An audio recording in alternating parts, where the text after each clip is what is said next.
Assalamualaikum warahmatullahi wabarakatuh.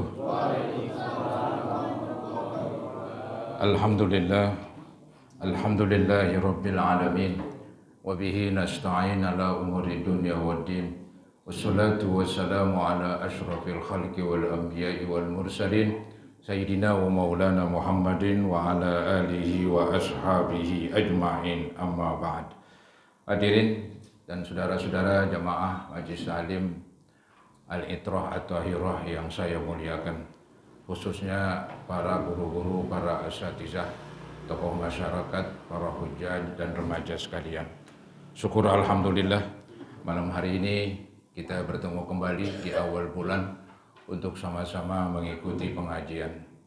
Mudah-mudahan pengajian yang sedang kita hadiri ini Allah berkenan memberikan dan melimpahkan imbalan dan balasan pahala yang sebesar-besarnya. Semoga Allah ampuni dosa-dosa kita dan semoga terus dibukakan pintu ilmu yang seluas-luasnya. Amin ya rabbal alamin. Yang ingin menyimak halaman 8 hadis ke-7. Halaman 8 hadis ke-7. Saudara, ini melanjutkan tentang masalah niat ya. Jadi ada niat yang merupakan rukun atau fardu di dalam suatu ibadah. Misalnya di dalam wudu ada itu fardu-fardu wudu, yang pertama niat begitu. Di dalam mandi juga begitu ya, fardu wudu niat begitu ya. Kemudian misalnya di dalam sholat, apalagi itu kita usolli, itu adalah niat begitu. Dalam puasa ada juga fardu puasa, yaitu niat nawaitu shauma ghadin gitu, ya. Kemudian di dalam haji begitu juga, nawaitul hajjah atau umrah, nawaitul umrata wa ahramtu bihi atau wa ahramtu biha lillahi ta'ala. Itu niat tentang bagian dari suatu ibadah, yaitu fardu-fardu dalam suatu ibadah. Ada niat yang artinya ikhlas, lain lagi itu. Iya. Jadi kita sholat di samping ada niat, ya kita sholat di samping ada niat yang namanya usolli, juga ada niat di hati kita yaitu ikhlas. Saya ini sholat bukan tujuannya mau pamer, ya sholat tujuannya bukan ingin dipuji, ya.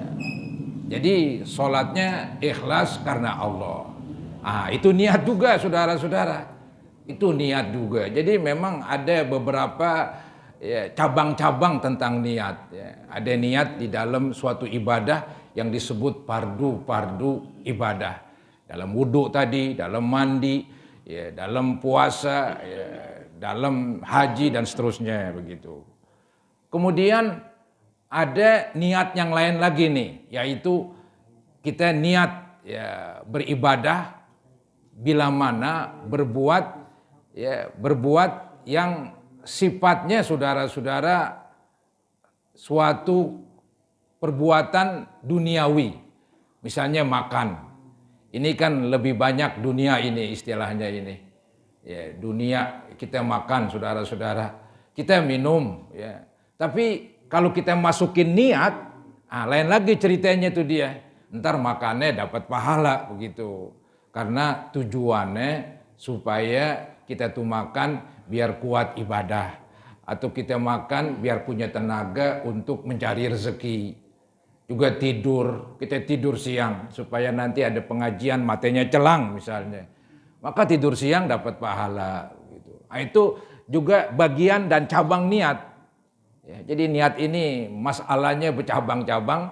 Ada niat tentang fardu suatu ibadah, ada niat tentang yaitu keikhlasan, ada niat yaitu bila mana kita berbuat yang sifatnya dunia, kita masukin niat, berubah jadi ibadah, berubah jadi punya nilai, berubah jadi punya pahala begitu ya. Jadi itu yang saya ingat tentang cabang-cabang yaitu niat ya. Nah ini saudara-saudara, selanjutnya ini di hadis ke-7 tentang niat juga ini. Nanti kita ketemu nih, niat apa ini? Yang pasti ini bukan niat untuk ya beribadah dalam arti seperti berwudu, mandi junub, atau sholat, tapi niat di sini nanti yaitu dia berbuat baik yang sifatnya dunia. Seperti mungkin memberi nafkah, orang bilang dunia kali, tapi dia ada nilai ibadah. Walaupun sifatnya main-main. Ya, maksudnya bagaimana main-main? Ya misalnya ada seorang suami, ya dia ingin semacam ya ngolokin bininya, disuapin bininya. Itu kan main-main itu. Itu main-main saudara-saudara ya. Tapi kalau diniatin baik ya jadi dapat pahala. Walaupun dia cenderungnya ke main-main begitu. Nah ini kita lihat nih hadisnya nih yang cukup panjang. Ya. Wa an Abi Ishaq Sa'd ibn Abi Waqqas Malik ibn Uhaib ibn Abdi Manab ibni Zuhrah ibni Kilab bin Murrah bin Ka'ab bin Lu'ay al-Qurasyi az-Zuhriyi radhiyallahu anhu. Ini nama salah seorang sahabat yaitu Sa'ad bin Abi Waqqas itu ya. Dia bapaknya siapa, kakeknya siapa, bapak daripada kakek siapa, terus begitu. Jadi begitu banyak silsilah garis keturunannya begitu ya. Dia disebut di sini ahadil asyarati al-mashhudi lahum bil jannah. Beliau salah seorang yang Nabi janjikan dari 10 orang masuk surga. Ya, jadi ada semacam Nabi ucapkan janji bahwa sahabat-sahabatnya pulan masuk surga begitu. Nah di antaranya ini Sa'ad bin Abi Waqqas begitu. Qala berkata Sa'ad, ja'ani Rasulullah sallallahu alaihi wasallam ya'uduni. Sa'ad cerita tentang pribadinya nih. Ya, telah datang kepada saya Nabi Muhammad untuk menjenguk saya. Berarti Sa'ad ini sakit saudara-saudara ya. Buktinya dijenguk begitu. Ya'uduni ama hajjatil wada. Tahun Nabi bikin haji terakhir. Jadi ketika Nabi bikin haji terakhir, itu sahabatnya yang bernama Sa'ad bin Abi Waqqas sakit keras begitu. Berarti sakitnya di kota Mekah? Iya di kota Mekah. Ya dulu memang Sa'ad aslinya orang Mekah. Nabi Muhammad pun aslinya orang Mekah, tapi kan beliau hijrah. Pindah yaitu ke Madinah. Nah waktu bikin haji mau nggak mau kan ke Mekah. Karena tempat-tempat ibadah haji ya di Mekah. Ya tempat tawaf di Mekah, sa'i di Mekah. Ya Arafah nggak jauh dari Mekah begitu. Mina nggak jauh dari Mekah, bukan di Madinah. Maka ini sahabat Nabi ketika ingin pergi haji ya pergi ke Mekah. Termasuk Nabi Muhammad bikin haji terakhir. Waktu itu Sa'ad bin Abi Waqqas ikut haji. Cuman beliau menderita sakit. Itu yang disebut katanya ya'uduni ama hajjatil wada. Nabi menjenguk saya pada tahun haji terakhir dari Nabi. Min wajain istaddabi. Karena sakit keras. Ya. Fakultu. Maka kata Sa'ad nih dia berkata kepada Nabi. Ya Rasulullah, wahai Rasul, ini qad balagha bi minal waja'i ma tara. Sesungguhnya saya telah mencapai dari sakit sebagaimana yang engkau lihat. Artinya wahai Nabi, sebagaimana yang engkau lihat saya sekarang sakit banget ini. Sedang menderita sakit berat begitu. Dia ngomong sendirinya nih si Sa'ad kepada Nabi. Ya semacam mengeluh. Dalam agama mengeluh nggak ngapa-ngapa. Asalkan hatinya redo. Ada yang mengeluh hatinya nggak redo. Nah, itu bisa menghilangkan pahala. Kan kita tahu dalam Islam orang yang sakit Allah berikan pahala. Atau Allah ampunin dosanya. Tapi kan syaratnya harus betul-betul nerima. Ya, nerima apa adanya, bukan marah-marah. Nah, kalau dia mengeluh, apakah ini berlawanan? Enggak apa-apa katanya mengeluh. Dengan syarat tetap hatinya redo. Tetap hatinya nerima apa yang Allah berikan seperti penyakit begitu. Jadi mengeluh itu ya enggak apa-apa lah seperti aduh kepalaku sakit begitu. Bahkan kalau kita ke dokter kita mengeluh, wahai dok saya ini sakit ini. Enggak apa-apa saudara-saudara ya. Enggak jadi hilang pahala penyakit. Nah ini Sa'ad dia berkata, Inni qad balagha bi minal waja'i ma tara. Sesungguhnya saya telah sampai kepada suatu penyakit sebagaimana yang engkau lihat. Artinya ini penyakit berat wahai Nabi. Dia ngerasain begitu. Wa ana dzu malin, sedangkan saya orang yang punya harta. Ya anggaplah orang kaya begitu. Jadi memang Sa'ad bin Abi Waqqas dia orang yang berharta. Wala yarithuni illa ibnatun li. Tidak mewariskan harta saya kecuali satu perempuan anak. Satu anak perempuan.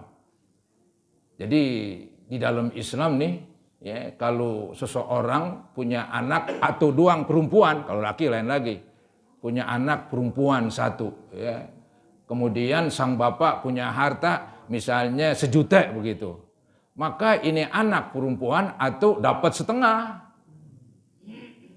Nah setengahnya lari kemana? Lari ke saudaranya. Begitu.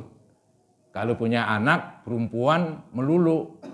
Ya, kalau satu anak perempuan dapat setengah. Kalau nggak salah nih seingat saya.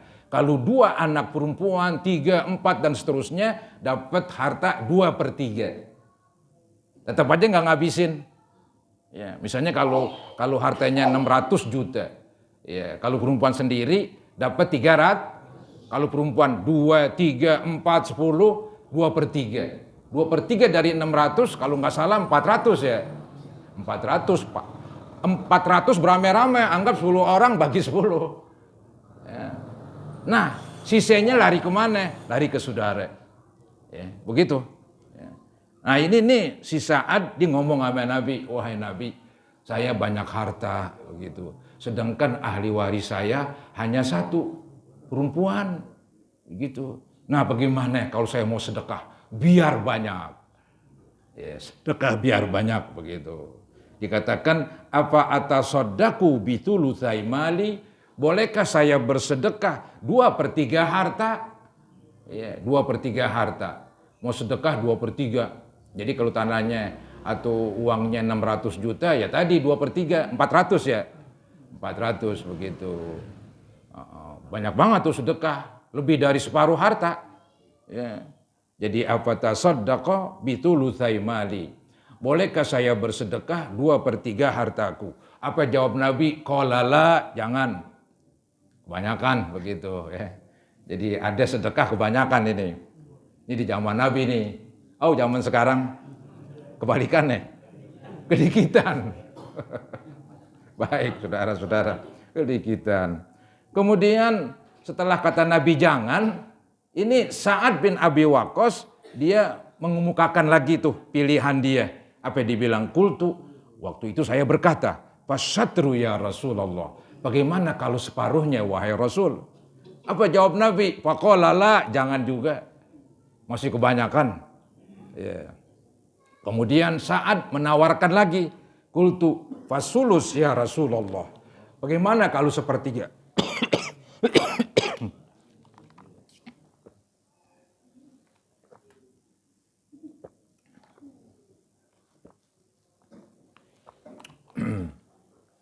Jadi Sa'ad berkata, bagaimana kalau 1/3? Dikatakan, maka apa jawab Nabi? Qala ats-tsulus. Ya cukuplah 1/3. Was-sulusu katsir au kabir. 1/3 itu pun banyak. Jadi kesimpulannya nih Sa'ad bersedekah 1/3 hartanya.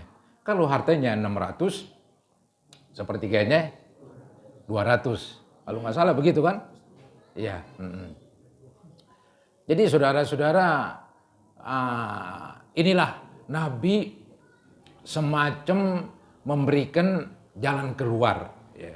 Kalau sedekah terlalu banyak, beliau bilang jangan begitu. Nah kalau 1/3 ya itu udah lumayan dah. Cukup besar kata Nabi, ya, cukup besar. Kemudian apa alasan Nabi ini?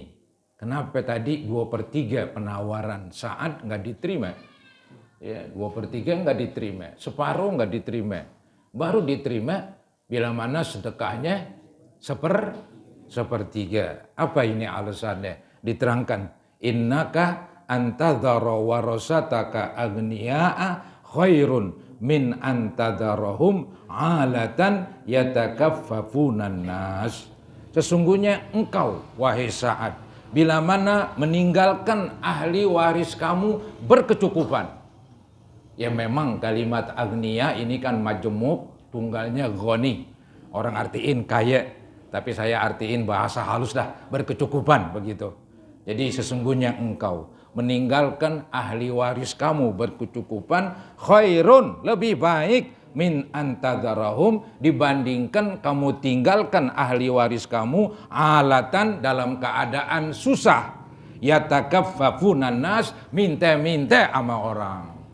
Oh kalau begitu Nabi menyarankan sepertiga itu udah banyak, nggak usah 2/3, juga nggak usah setengah, karena nanti kalau banyak-banyak ntar ahli waris jadi mikir dikit. Iya, bagiannya sedekah banyak banget, ntar ahli waris jadi sedikit bagiannya. Ya, ntar dikhawatirkan ya anak-anak dalam kesusahan, akhirnya jadi tukang minta-minta. Saudara, minta-minta sebetulnya hukumnya haram kecuali terpaksa begitu. Apa terpaksa? Yang dijual nggak ada, yang bisa dimakan nggak ada, kerjaan nggak ada. Mau makan apaan sekarang? Masih mencuri, nyopet, nah itu haram, minta-minta. Ya, assalamualaikum, kasihan Pak, begitu. Nggak usah ganjreng, ganjreng. Mau ngapain? Minta-minta aja. Orang juga kasih kan begitu, minta-minta. Nah ntar tuh minta-mintanya dibatesin. Anggap dia sendirian.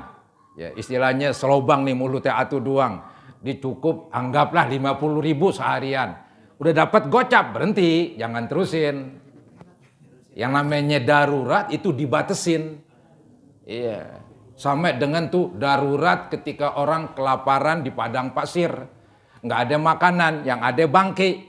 Begitu. Kalau nggak makan bangkai, matilah dia. Ya, mendingan makan bangkai. Anggap cukup makan bangkai 1/2 kilo tetap bertahan hidup. Maka makannya 1/2 kilo aja, nggak boleh 1 kilo. Darurat dibatasi. Nah orang minta-minta itu darurat bolehnya. Ya. Jadi dia boleh minta-minta ketika darurat. Itu nggak ada apa-apa yang dimakan.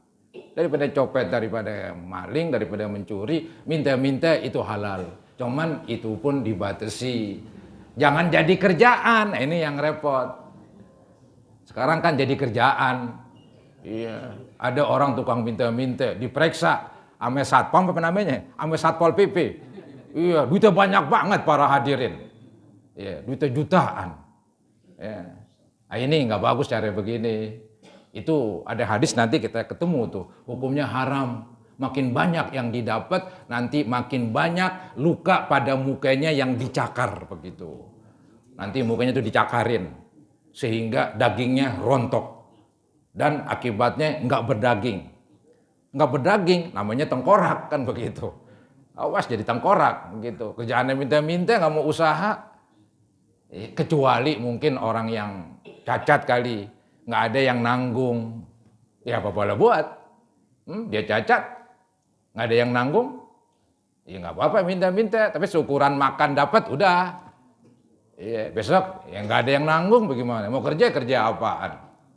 Nggak ada yang terima, mau kerja. Ya udah minta-minta terus ya nggak apa-apa, itu darurat namanya. Ya. Jadi saudara, Nabi Muhammad SAW juga mikirin ahli waris. Itu hebatnya itu. Hebatnya Nabi di sini mikirin ahli waris. Sahabatnya pengen sedekah banyak banget, 2/3 jangan, setengah jangan. Baru sepertiga baru boleh. Bukan main ini Nabi. Ya, ngingetin para orang tua begitu. Jadi para orang tua jangan egois. Apa itu egois? Buat IB-nya melulu. Ya, duit banyak kawin lagi.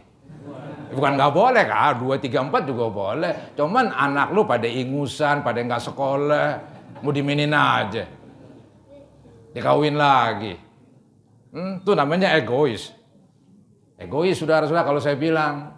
Hanya mementingkan diri sendiri.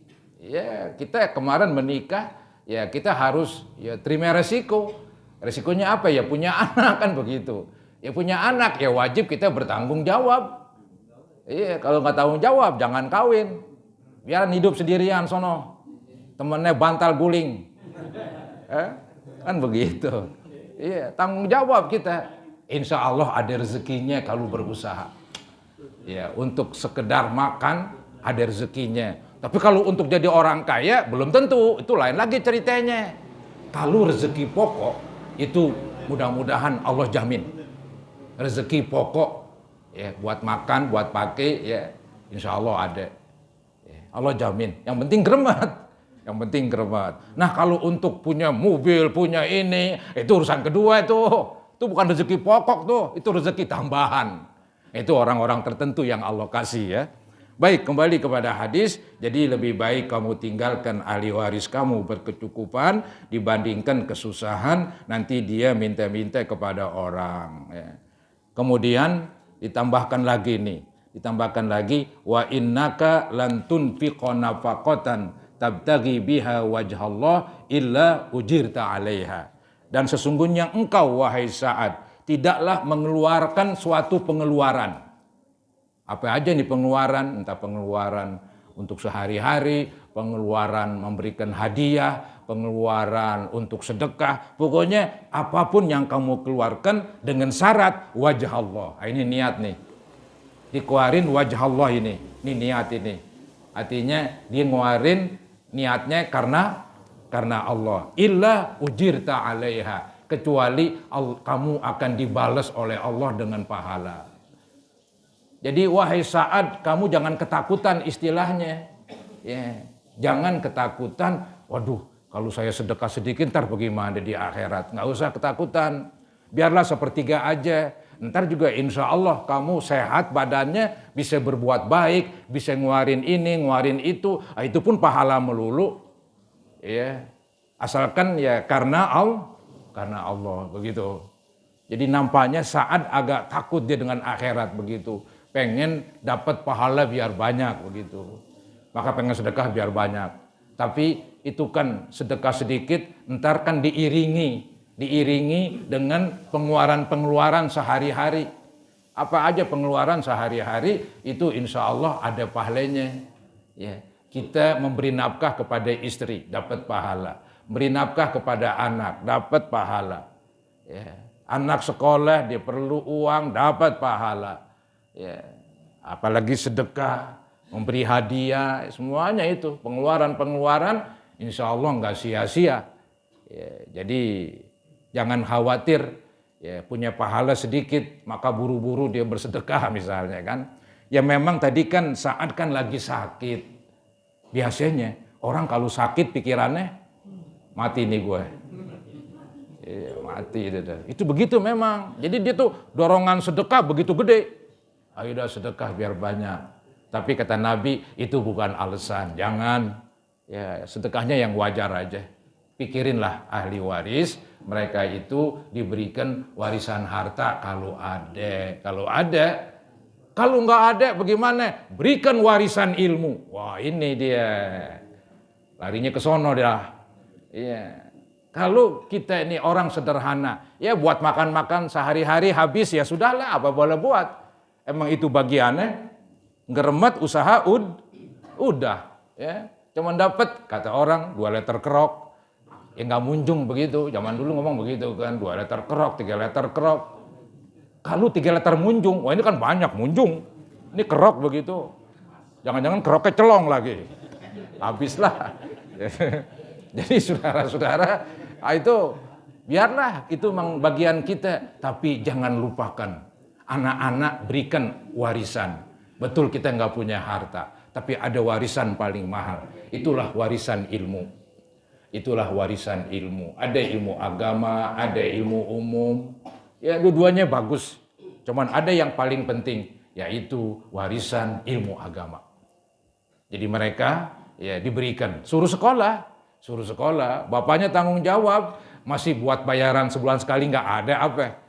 Ya dikumpulin dikit-dikit. Apalagi zaman sekarang kan nggak bayaran apa ya.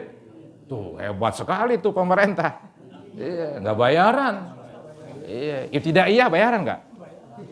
Masih bayaran ibtidaiyah. Kalau SD enggak? Oh begitu. Iya, jadi ibtidaiyah masih bayar ya. Ya, cuman itu kata orang ya jadi pilih kasih. Ya, diskriminatif katanya.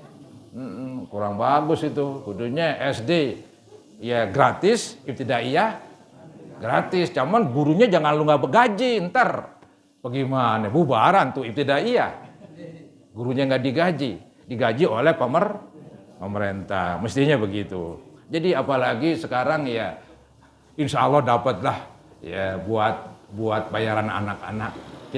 Kita apa namanya tuh kita nabung sedikit-sedikit. Ya. Kalau orang pikirin Allah akan kasih jalan. Ini kan kadang-kadang nggak dipikirin, punya duit bang habis aja dah. Coba ditabungin sedikit gitu. Ini buat itu. Ntar insya Allah ada. Ini punya duit banyak, mau makan yang enak-enak, habis sudah. Gaji sebulan habis duit. Kemana? Kerjaannya begitu. Gegaras melulu. Misalnya, mau makan durian, makan sate kambing, 20 tusuk, durian 2 biji. Ini mau kemana? Ya, udah makan tahu tempe kan begitu. Kita sesuaikan. Nggak apa-apa, yang penting kan sehat badannya.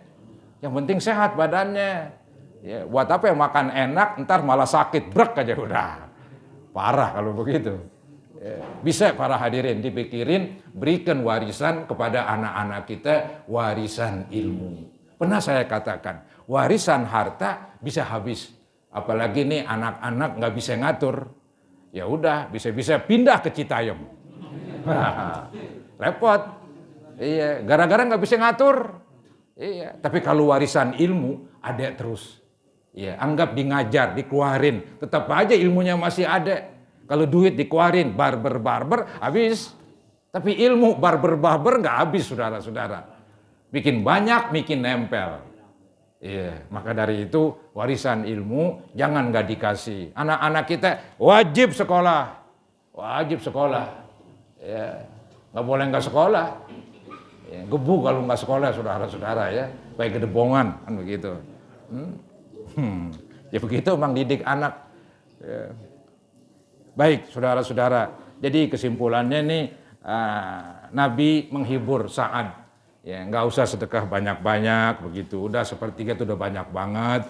Lebih baik kamu tinggalkan ahli waris kamu berkecukupan daripada nanti kesusahan minta-minta ke sono kemari begitu.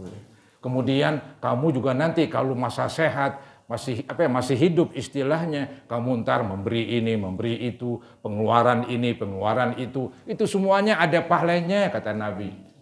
Ya, yang penting kan karena Allah. Sampai-sampai ini hatta ma taj'alu fi bimra'atik. Sampai-sampai yang kamu jadikan di mulut istri kamu. Maksudnya sampai-sampai kamu suapin tuh istri ketika kamu bercanda. Itu kan namanya nggak ada pahalanya dah. Orang bercanda begitu. Tapi tetap ada pahalanya. Iya, walaupun suasananya bercanda. Suasananya main-main begitu. Tapi tetap Allah berikan pahala ya. Yang penting kan kita ini jadi suami ya. Ngasih duit bini harus ikhlas. Harus ikhlas para hadirin, jangan gerutu mulu, kacau ntar. Iya. Ya bini juga harus hati-hati. Ya, jangan nih istri mentang-mentang dia nggak nyari, dikasih duit, barber aja lagi. Itu salah juga ya nasehatin, nyari duit susah. Begitu, supaya hemat-hemat. Ya nasehatin masih diminin aja. Ya, jadi begitu saudara-saudara. Ya, untuk ya mendidik istri juga demikian. Yang penting seorang istri ya ketika dia ya diberikan oleh suaminya makan dan sebagainya itu nggak sia-sia. Ya, dapat pahala juga walaupun main-main. Nah, jadi istilahnya ini wahai Sa'ad nggak usah gusar. Ya, kamu sedekah sepertiga doang. Itu kamu membuat pengeluaran ada pahalanya, termasuk pengeluaran yang sifatnya bercanda kepada istri, kamu suapin nasi dia, misalnya begitu. Kemudian saudara-saudara qala ya faqultu ya Rasulullah ukhallafu ba'da ashabi wahai Rasul, apakah saya ditinggalkan di kota Mekah setelah sahabat-sahabat kembali ke kembali ke Madinah? Maksudnya begini para hadirin, kan Sa'ad lagi sakit di kota Mekah. Dia ngomong begini, wahai Nabi, apakah saya ditinggal nih di kota Mekah, sedangkan sahabat yang lain, sedangkan engkau semuanya kembali ke Madinah, begitu. Soalnya tuh para sahabat dengan ajaran Nabi, mereka itu yang udah hijrah dari Mekah ke Madinah, ogah balik lagi ke Mekah untuk diam di situ. Kalau balik lagi ke Mekah, diam di Mekah, sama aja istilahnya menghilangkan pahala hijrah. Jadi itu sahabat Nabi yang udah hijrah, termasuk Nabi Muhammad. Dia mempertahankan hijrahnya. Jadi tetap diam di kota Madinah. Bahasa kasarnya sampai mati di kota Madinah. Nah, si Sa'ad kan lagi sakit di pikiran. Ya jangan-jangan gue ditinggal nih sama sahabat, wahai Nabi. Saya di Mekah terus berbaring sakit aja begitu. Nah, itu keluhan Sa'ad bin Abi Waqqas. Apa jawab Nabi? Qala innaka lan tukhallab. Bersabda Nabi, sesungguhnya engkau tidak akan ditinggalkan. Loh, hebat sekali nih Nabi ngomong. Kamu wahai Sa'ad nggak ditinggalkan di kota Mekah. Nanti kamu akan berangkat juga ke Madinah. Oh, berarti Sa'ad ini akan sehat kembali. Dan umurnya pun akan panjang. Nabi sudah meninggal, dia masih ada. Abu Bakar meninggal, dia masih ada.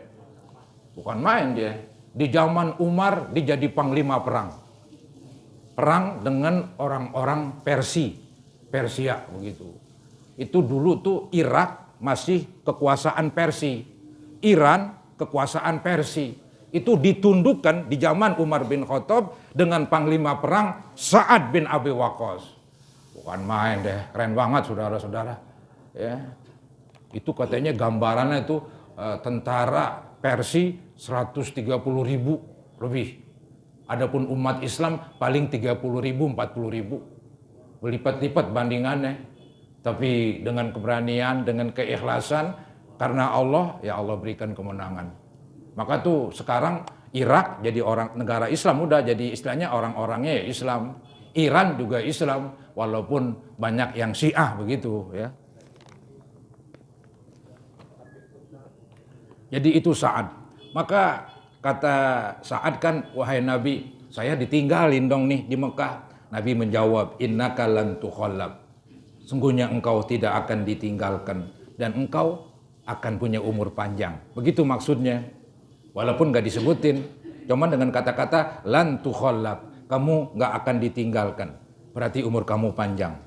Kemudian Nabi bersabda lebih lanjut, fata'mala amalan. Ketika umur kamu panjang, kamu berbuat suatu perbuatan. Tabtagi bihi wajhallah. Kamu berbuat karena Allah. Illa izdatta bihi darajatan warib'atan. Kecuali akan bertambah derajat dan ketinggian kamu.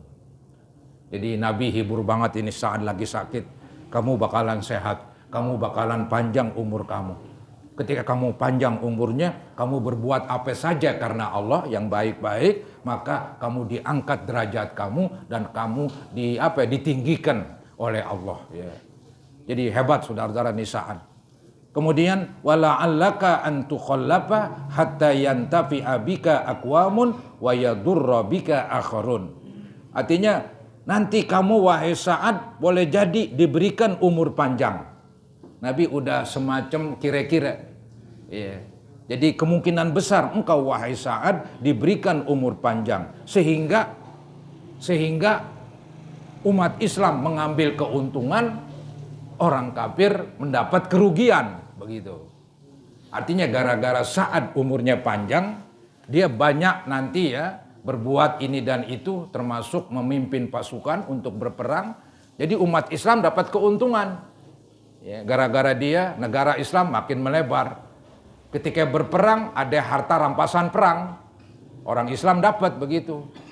Di sisi lain orang kafir kerugian.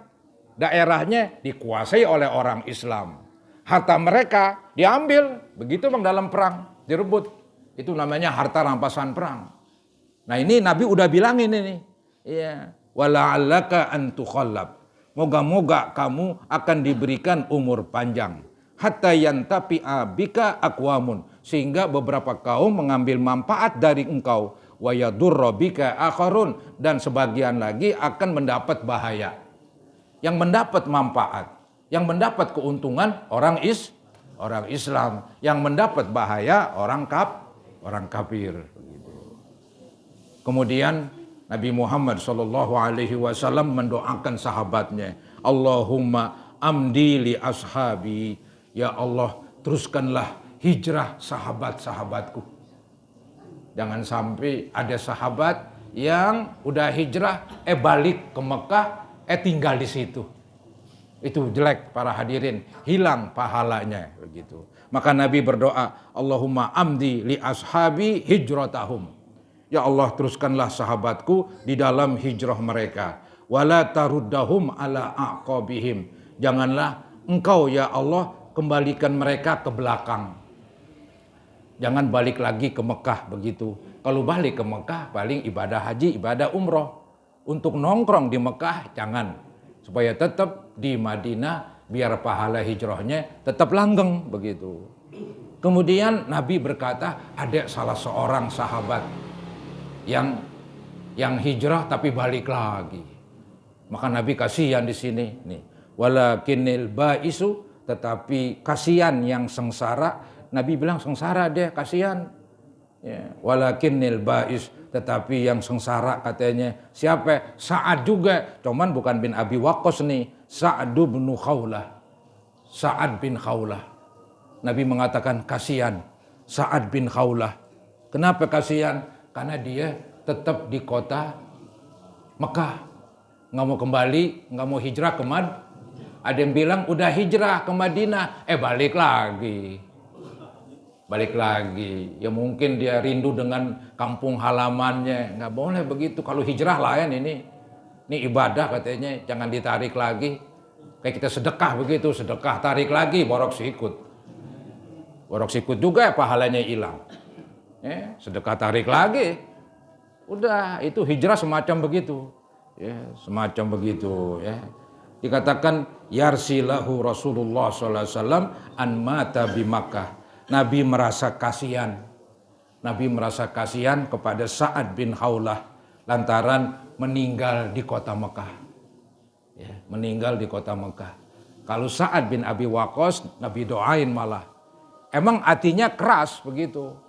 Pengen kembali ke Madinah dengan kata-kata tadi, wahai Nabi, saya ditinggalkan ya di sini. Oh enggak, kata Nabi.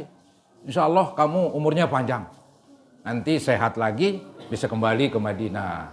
Bahkan kamu berbuat banyak menguntungkan umat Islam, di sisi lain merugikan orang-orang kafir. Begitu. Sa'ad bin Abi Waqqas ya, seorang sahabat Nabi yang bukan main saudara-saudara ya. Dia berani bersedekah, bahkan berani di medan perang begitu. Ya inilah yang dapat saya sampaikan. Jadi di sini keikhlasan ya di dalam berbuat baik apa sajalah ya, kayak tadi dia berimpak ya buat istri dan anaknya.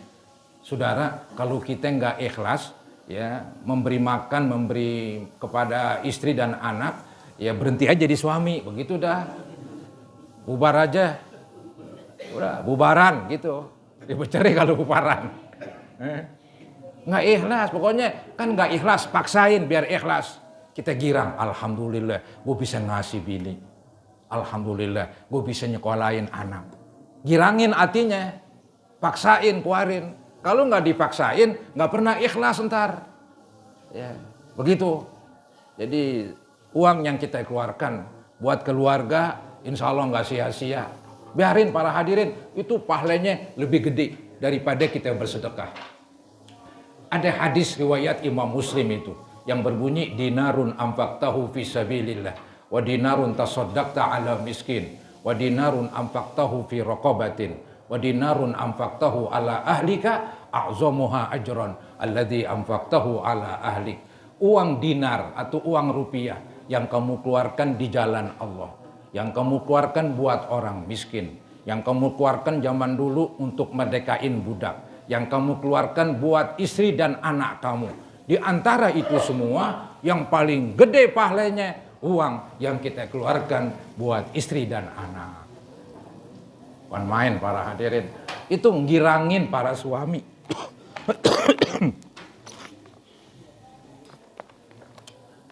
Supaya seorang suami kerjanya lebih giat lagi, ya, untuk nyari rezeki. Karena dia tuh di jalan Allah, ya. Karena dia di jalan Allah, ya. Jadi saudara-saudara, inilah yang dapat saya sampaikan, ya. Mudah-mudahan apa yang saya sampaikan menjadi ilmu yang bermanfaat. Amin ya rabbal alamin. Mari kita baca Ummul Quran, suratul Fatihah. Semoga Allah Subhanahu wa taala, ya, mengampuni dosa-dosa kita dan juga dosa ibu bapa dan juga guru-guru kita. Al-Fatihah. A'udzubillahi minasyaitonirrajim. Bismillahirrahmanirrahim. Alhamdulillahi rabbil alamin. Ar-Rahmanir Rahim. Maliki yaumiddin. Iyyaka na'budu wa iyyaka nasta'in. Ihdinas siratal mustaqim. Siratal ladzina an'amta 'alaihim ghairil maghdubi 'alaihim waladdallin. Amin. Astaghfirullahalazim. Astaghfirullahalazim. Astaghfirullahalazim. Allahumma shalli ala sayyidina Muhammad wa ala ali sayyidina Muhammad. Wasallim tasliman katsira. Walhamdulillahi rabbil alamin. Allahumma anfa'na bima 'allamtana wa 'allimna ma yanfa'una wa zidna ilman nafi'a. Rabbana ighfir lana wa liwalidina warhamhum kama rabbawna shighara wa li jami'il muslimina wal muslimat wal mu'minina wal mu'minat al ahya'i minhum wal amwat. Rabbana taqabbal minna innaka antas sami'ul alim wa tub 'alaina innaka antat tawwabur rahim. Rabbana atina fid dunya hasanah wa fil akhirati hasanah wa qina azabannar. Sallallahu ala sayyidina Muhammadin wa ala alihi wa sahbihi wa sallam. Alhamdulillahi rabbil alamin. Assalamualaikum warahmatullahi wabarakatuh.